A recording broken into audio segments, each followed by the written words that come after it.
The countdown to King Charles III's coronation is well and truly underway. With just a few days to go, the team at Hello is taking a deep dive into His Majesty's childhood, unpacking everything from his early life in Malta to his idyllic time spent exploring the royal family's majestic private properties. The late Queen Elizabeth II and her husband the Duke of Edinburgh welcomed Charles Philip Arthur George on November 14, 1948. He was born via Caesarean section in the Buhl Room at Buckingham Palace.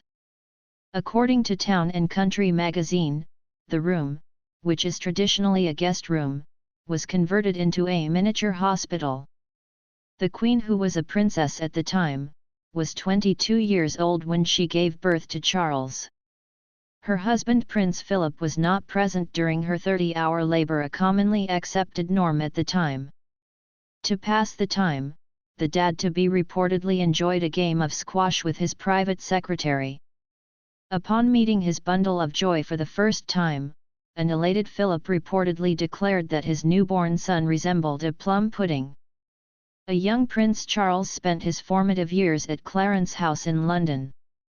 The 18th-century property was designed by architect John Nash and was created to be intentionally plain so as not to distract from the splendor of Buckingham Palace. In 1949, the late Queen accompanied her husband to Malta, where he was stationed as a naval officer. He was made second in command of HMS Chequers, operating with the Mediterranean Fleet. The newlyweds lived in a stunning 18th-century property which was owned by Philip's uncle, Lord Louis Mountbatten. Their opulent Maltese home, dubbed Villa Guardamangia, featured 6 bedrooms, 3 bathrooms, a grand sala noble living room, plus guest quarters.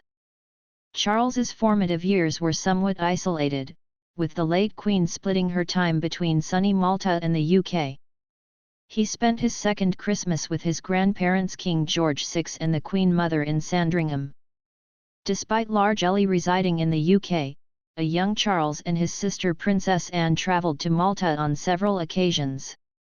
The family enjoyed a normal life away from the spotlight, where they spent much of their free time exploring markets, enjoying picnics and organising boat trips. Malta became a safe haven for the Queen, who adored the archipelago's secluded location and breathtaking scenery. It quickly became a home away from home and remained close to the Queen's heart up until her death. She even celebrated her diamond anniversary on the Mediterranean island back in 2007. Aside from London and Malta, Charles spent much of his youth exploring the royal family's impressive residences. In particular, the youngster relished time at Balmoral Castle, a firm favourite during the summer months. As a mini-car buff, he adored zooming around the grounds of Balmoral in a turquoise Triang Centurion pedal car. Charles has often spoken fondly about his childhood.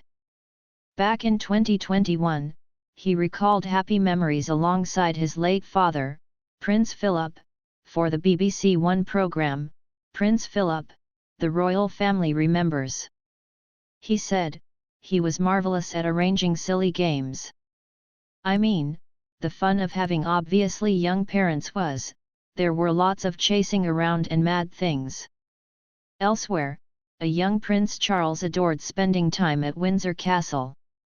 From playing with pet corgis Sugar and Honey, to riding alongside his mother, the royal enjoyed an idyllic childhood surrounded by blooming gardens and animals galore.